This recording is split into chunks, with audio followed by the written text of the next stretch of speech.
Hello and welcome back, and today we're going to take a closer look at the Synology DVA3219. A few things straight off the bat I will mention. Although I'm going to show you guys how to set up a number of the cool features of this device, it's worth highlighting that in order to give you guys a better understanding of this in practice, I'm going to start this video with all the features pre-enabled, and then afterwards show you exactly how we did it. Next point, because I'm here in the recording studio, Eddie the web guy, Eddie, say hi. Hello. He's there in the background with that wonderful, sultry, seductive voice, and he's going to be helping us throughout this video, showing us the triggered alert. But in order to do this, and for us to shout instructions at each other, because we are that professional, I've had to have a couple of the doors open here, so it might affect the sound in a negative way. So I do apologise if it's not quite as silky smooth as you might like. But let's make our way straight into the device. As you can see here on the screen, we are looking at the DVA3219. And as I've already mentioned several times, this device arrives with disk station ready to rock off the bat. So you don't have to just use it for surveillance. It's got a whole bunch of stuff going on that means you're not just restricted to using it for surveillance only, but you can also use it for a bunch of other stuff too. So if you have a look there, boom, there's the DVA. But if we make our way into the surveillance station section, it opens up a new tab, and here we are. Now, again, I've done plenty of videos about surveillance station for Synology, so I'm not going to go into the intricacies of this software. Do check out my other videos on that. The one that we want to look at is Deep Video Analytics. Now, this device arrives with a whole bunch of camera licenses pre-included, and we've attached a bunch of cameras already. If we go back to the camera settings, actually, we can have a look at all of those different cameras that we've set up in the live view. We've got a bunch there, all connected, and of those cameras, we're going to go through some of these and set up our Deep Video Analytics. Now, as you can see, I've already set up a bunch of different things. Another disclaimer off the top of this bat is to do with deep video detection. Now, right now, as you can see, there's a bunch of alerts here. Because I'm recording indoors and the weather has not been pleasant today, we aren't going to get, and of course I'm in an industrial estate here getting this video recorded, it's worth highlighting that it's going to be very difficult for me to show you the deep video functionality of this device. I'm going to do a follow-up video when the environment is a little bit more favourable, but for the deep video, what this does, if we get this open up on my screen here, as you can see, I've annotated and marked an area here where there was a window, and the original plan was for when cars go by, or with the weather like alternating, sunshine, and just lots of change here.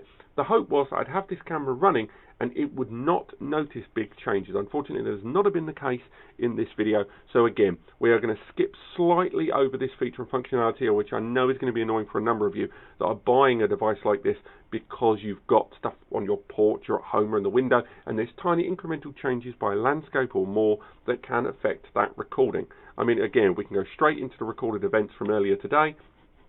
And as you can see, all of these alerts we've already garnered over time. Now, while I'm doing this and talking you through this, I'm going to ask Eddie the web guy to start mucking around in the recording area. Just go to all of those different zones live while we're recording, and then what this will give us is the ability to see all of these alerts taking place in real time.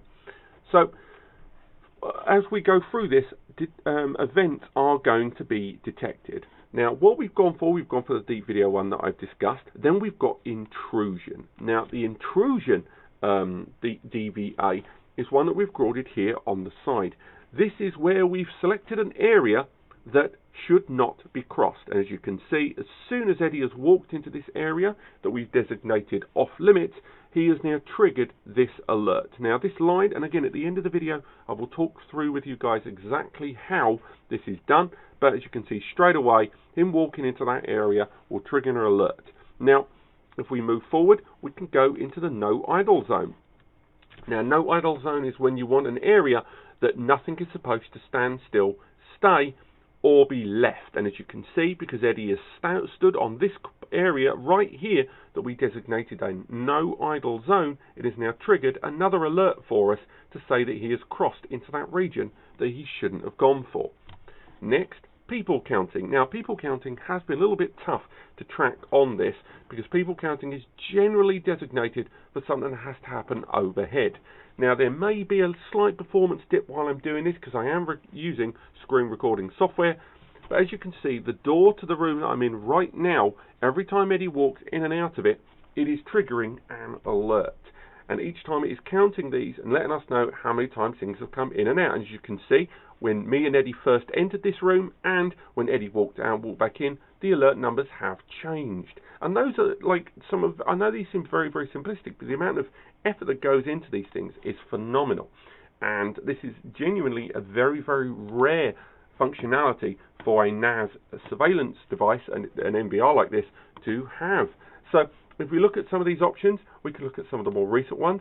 As we can see earlier on, as mentioned, with the deep video results, we can see that Eddie walked across that area and it triggered an alert. But it's once again worth highlighting that this is not meant to action in this fashion, so we can't blame Synology for this. This is all my error. Next, we can go into the intrusion. The intrusion zone, we saw that alert happening live, as we can see in the detection results here. When Eddie first arrived, sort of figuring out what I'm banging on about in that room, bang, it triggered that alert. And again, as you can see from the bottom of the screen there, as we look at these, you can see the marks that designate when incidents occur. So you notice that he walked out of that room and it counted as an exit. Same thing goes for some of those like the intrusion detection we just mentioned, whereby, oh, I've opened that up twice by mistake, I do apologise. Put that there. We can see the bottom of there when that intrusion happened, even marginally, when he overstepped that mark there. So, carrying on, if we carry on, we look into the intrusion zone and deep video analytics there, we can see loads of different alerts. Now, some of them are tampering, some of them will recognise that it's a person, and this is kind of the other big deal about this, because when you set these up, you can change the manner of detection, not just what it detects, but how it detects it too. So now we've looked at examples of these things happening in real time, and of course we can tag and label and do all kinds of stuff with these analytical results and remove them if we so choose.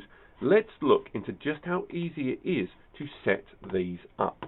So here from the surveillance station interface, once you've added all those cameras, go to the deep video analytics section, and just to make it easier, we're going to remove all 4 of these preset alerts. This will also delete the detected results unless you decide not to. So we're going to remove all of those, and I'm going to show you guys exactly how I did the intrusion. So intrusion, spell it correctly, why not?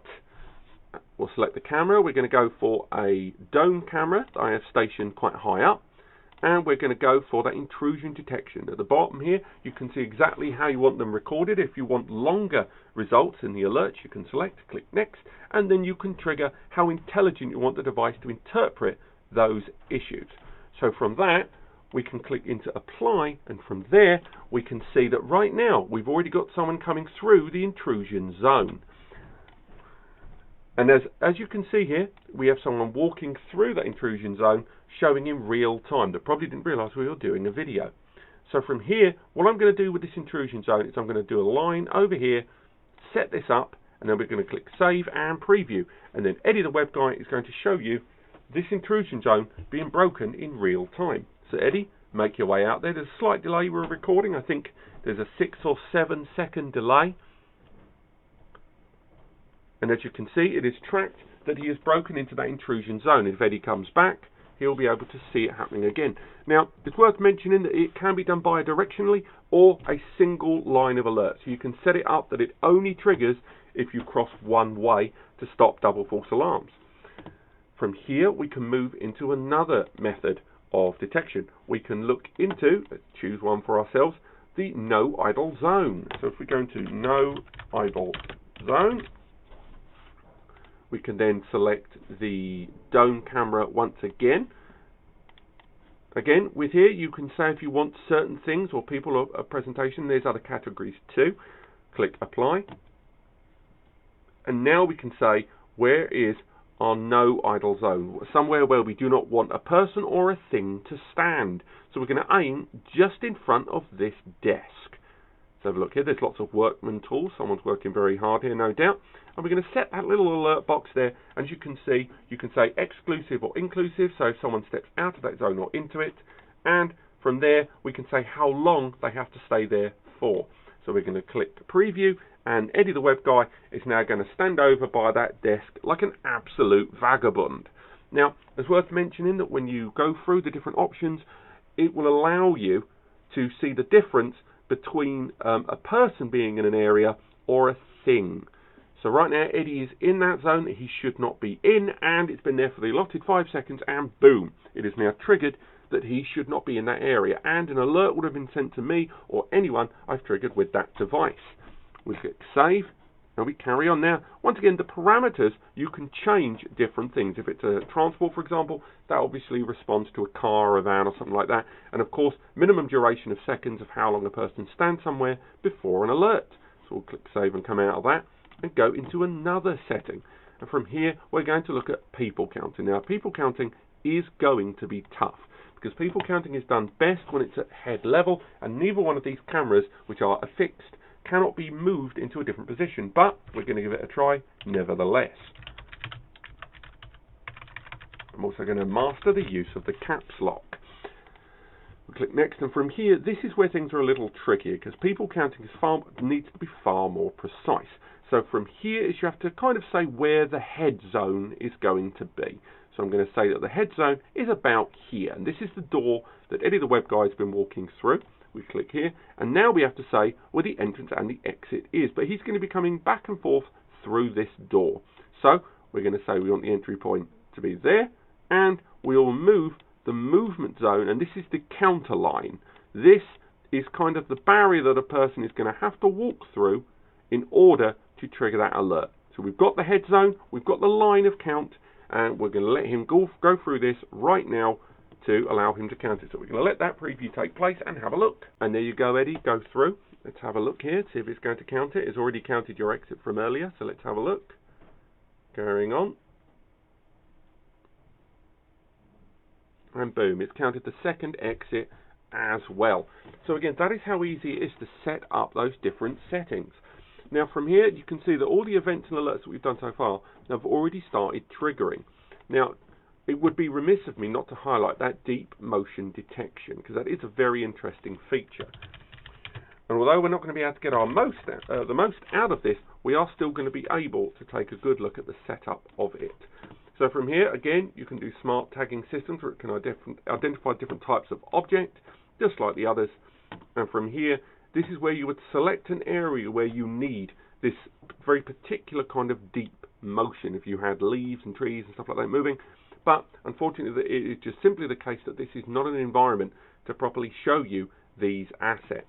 You can look at the options. There's lots of stuff that you can do, even increase or decrease the sensitivity as needed.